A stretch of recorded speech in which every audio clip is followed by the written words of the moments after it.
Hi, I'm Tom Evans, and this is That Stuff.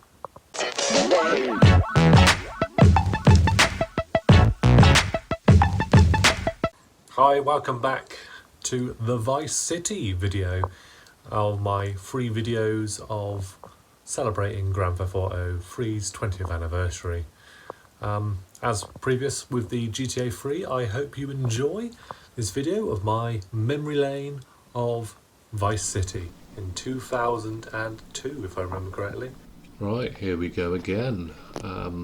Vice City, 2002, if I remember correctly, and I was around about 12 when this one came out. Memories of this one. Well, I didn't get this until later on in the year, because I had to wait till bloody Christmas. But luckily enough, my gran bought me it. Yes, she said, "What did you want for Christmas?" And I said that, this 18-year-old game. And she went, "Yeah, sure," and just bought it. So that's brilliant.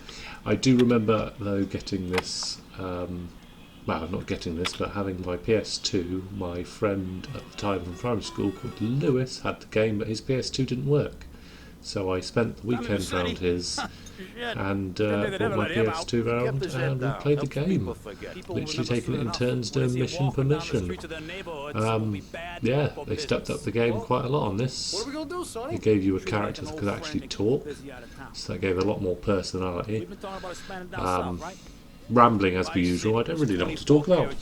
Just the fact that this looks really impressive again, with the state of the graphics, how it's changed. So you've got the graphics here right now, and then we're just about to switch straight over to old school. Which, to be fair, the old school graphics don't look that too bad when you compare it to being a 19-year-old game.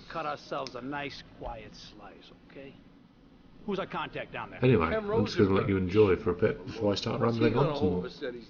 We don't need him to. We just set him loose in Vice City. We give him a little cash to get started, okay? Give it a few months. Then we go down. Pay him a little visit, right? See how he's doing.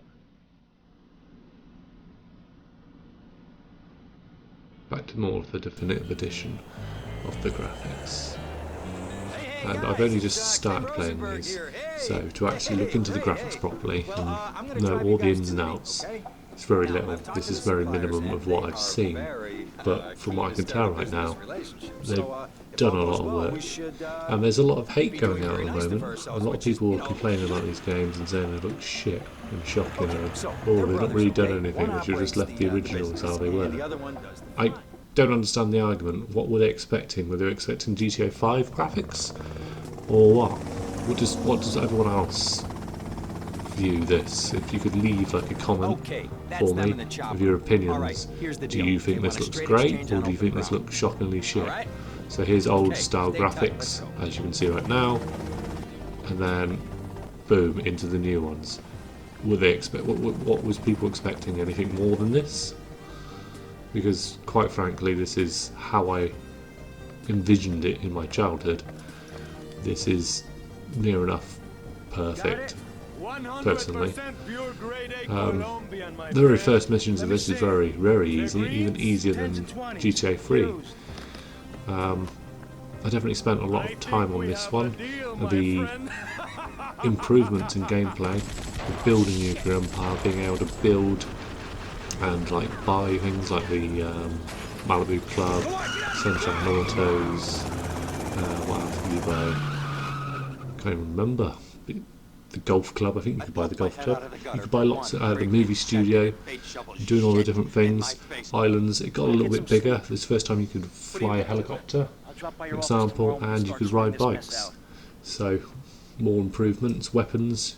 You had a more select array of different weapons. So that was pretty cool. Yeah. Handling on the bike, I generally reckon the handling, driving-wise, got 10 times worse in this one. Still, it was X to accelerate again, which, yeah, it just feels so much more natural to press R2 to accelerate and L2 to brake, where it was X and square originally. Waypoints make things a lot easier to navigate again. And yeah, all the islands were blocked off due to storm warning. all bridges to the mainland are closed. I was like, mainland? There isn't really a mainland in this game. It's an island.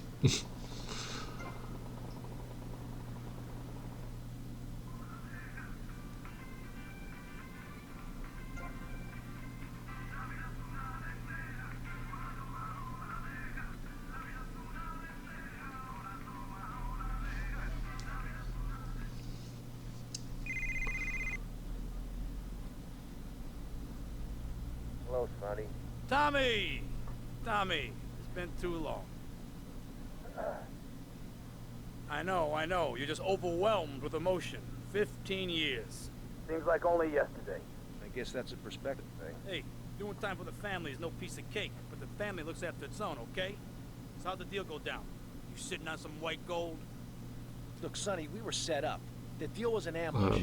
Harry and Lee It's were definitely dead. good that they've given them fingers, that's for sure. Because previous games they never had No, fingertips Sonny.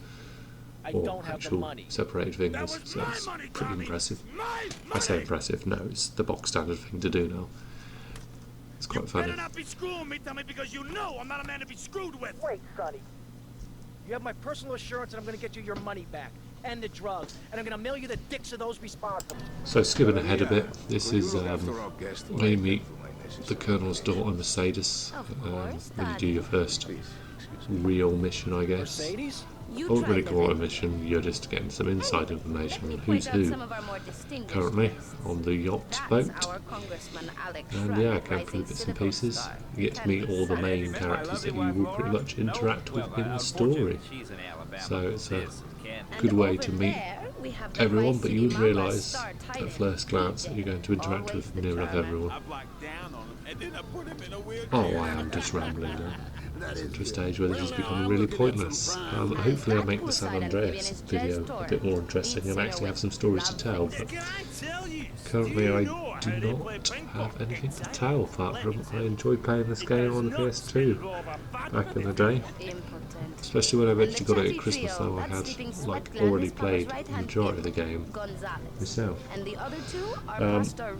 The small improvements I would have liked to see, like for example, characters. Yes, they are very much just like for like games with graphical improvements.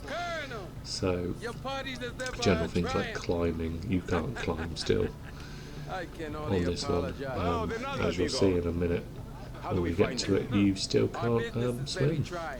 Tommy Vercetti still can't swim for some reason. Would have been just a nice little touch to add swimming mechanics, seeing as they should be able to pull it from a different game, but I guess that would be a proper rework of this game instead of just basically a touch-up, because, yeah, I guess you could just call this a touch-up. Actually, take me to the pole position. Especially when you look at the graphics again, as I keep mentioning, the graphics are the main thing, the biggest focus on this for me. Gameplay wise, yes, they've improved everything, but that's just standard. Will you be working for my father? Maybe. Do you mind me resting my hand in your lap? Coffee drives. Maybe. The driving set felt so janky back in the day. Vamos. As you'll see in a second, I crash. And that's not because I can't drive, it's just because, yeah, the controls are terribly shocking. But now that it's turned into these controls, they are a lot easier to handle.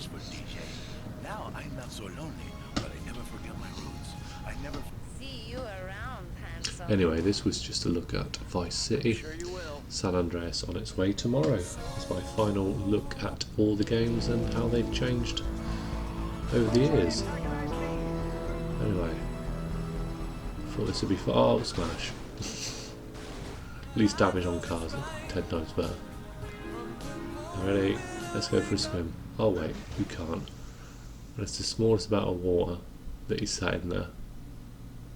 But no, dead. Thanks for watching that one. Some good old memories yet again. Anyway, don't forget to like, subscribe and leave me a comment for more random videos.